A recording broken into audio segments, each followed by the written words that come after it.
ഓട് സ്മിജി ഓട്. ലേറ്റായിട്ട് എക്സാമിന് ഇറങ്ങിയാൽ അത് ഇങ്ങനെ ഇരിക്കും അവസ്ഥ. കിടന്ന് ഓടേണ്ടി വരും. ഞങ്ങളിന്ന് രാവിലെ എണീറ്റപ്പോൾ തന്നെ മൊത്തം കോടയായിരുന്നു. ധർമ്മശാല ഇങ്ങോട്ട് കോട കൊണ്ട് നിറഞ്ഞിരിക്കുകയാണ്. മഴ നമ്മൾ എണീക്കുന്നതിന് മുന്നേ ഉണ്ടായിന്. അതുകൊണ്ടാണ് ഞങ്ങൾ മെയിനായിട്ട് എണീക്കാൻ തന്നെ ലേറ്റായത്. ഞങ്ങൾ മെയിനായിട്ട് പഠിക്കുന്ന ടൈമാണ് രാവിലെ എന്ന് പറയുന്നത്. രാത്രിയൊക്കെ ഞങ്ങൾക്ക് ആദ്യം പറഞ്ഞിരിക്കും രാവിലെയാണ് എന്തെങ്കിലും പഠിക്കുക. ഇന്നാണെങ്കിൽ രാവിലെ പഠിക്കാനും പറ്റില്ല. ആകെ മൊത്തം മഴയും. എന്തൊരു സുഖാറിയോ ഈ മഴത്ത് ഉറങ്ങാൻ, പ്രത്യേകിച്ച് എക്സാമുള്ള ദിവസം. സ്മിജാണ് ഈ പുതിയ ഡ്രസ്സൊക്കെ ഇട്ട് ഇറങ്ങിയതിന് ഫുള്ള് ചളിയും വെള്ളമൊക്കെ ആയിട്ട് ആകെ മൊത്തം അലമ്പായി.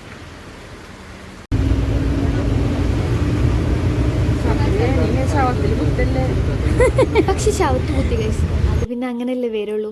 ആദ്യം ഞങ്ങൾ ഈ ബസ്സാരനോട് ചോദിച്ചത് ഞങ്ങൾ യൂണിവേഴ്സിറ്റിക്ക് തന്നെ അല്ലേ പോകണത്, ഞങ്ങൾക്കൊരു ഡൗട്ട് ഉള്ളതുകൊണ്ടാണ് ഞങ്ങൾ സ്പെഷ്യലായിട്ട് എടുത്ത് ചോദിച്ചത്. അപ്പോൾ മൂപ്പര് കരിക്കോളി എന്ന് പറഞ്ഞിട്ട് മൂപ്പരോടുള്ള വിശ്വാസം കാരണം ഞങ്ങൾ ആ ബസ് കയറി.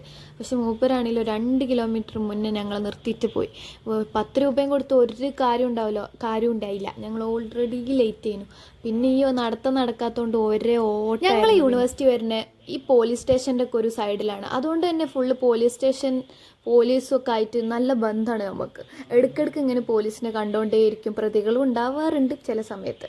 അങ്ങനെ ഞങ്ങൾ വരുമ്പോഴാണ് ഈ ഒരു കഴുതനെ കണ്ടത്. മൂഡ് സ്വിങ്സ് അഥവാ അല്ലെങ്കിൽ ബ്രേക്കപ്പ് എന്തോ ഈ കഴുതക്ക് പറ്റിയിട്ടുണ്ട്. അങ്ങനെ ഞങ്ങൾ ആദ്യം കഴുതനെ കണ്ടപ്പോൾ കുതിര പറഞ്ഞ് ചാടിയതാണ്. പക്ഷേ അത് കഴുതയായിരുന്നു ഗൈസ്.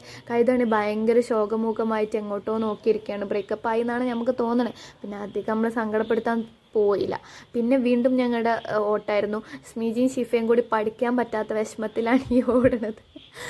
എന്നും നല്ല ചെത്തിപ്പൊളിച്ച് വരുന്ന ആൾക്കാരാണ്. ഇന്ന് മാത്രം കുളിച്ചാത്തയും തിരുമ്പാതെയും വരുന്ന ഈ ഒരു ലുക്കാണ് കാണുന്നത്. അങ്ങനെ അവരവരുടെ ക്ലാസ്സിലേക്ക് പോയി. ഞാനാണ് എൻ്റെ ക്ലാസ്സിലേക്ക് ഒരേ ഓട്ടായിരുന്നു. ഇനി അവിടെ എത്തിയിട്ട് സീറ്റ് നോക്കണം, ക്ലാസ് നോക്കണം, എന്തെല്ലാം പരിപാടി. അങ്ങനെ ഞാൻ ഈ ഒട്ടിച്ച് വെച്ചതൊക്കെ ചെക്ക് ചെയ്തു. എവിടെയാണ് എൻ്റെ ക്ലാസ് വരുന്നത്, ഫസ്റ്റ് ഫ്ലോറിലാണ് എൻ്റെ ക്ലാസ് വരുന്നത്.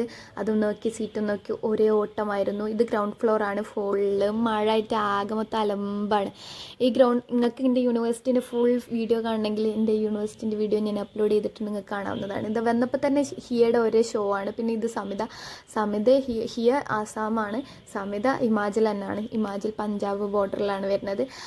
ഇവർ എൻ്റെ മെയിൻ കൂട്ടാളികളാണ് എൻ്റെ ക്ലാസ്സിലെ. അപ്പോൾ അവൾ ഇന്ത്യയൊക്കെ പഠിപ്പിച്ചു തരുന്ന മെയിൻ ആളാണ്. പിന്നെ ഇതാണ് ശ്രദ്ധയും പ്രജ്ഞയും. നേരത്തെ എത്തി നിങ്ങൾ വിചാരിക്കും, പക്ഷെ അതെല്ലാം സാറ് ലേറ്റ് ആയതാണ്. ഇനി എന്താവും എന്തോ ഒന്നും പഠിച്ചിട്ടില്ല. അപ്പോൾ അത്രക്കുള്ളൂ. ബൈ.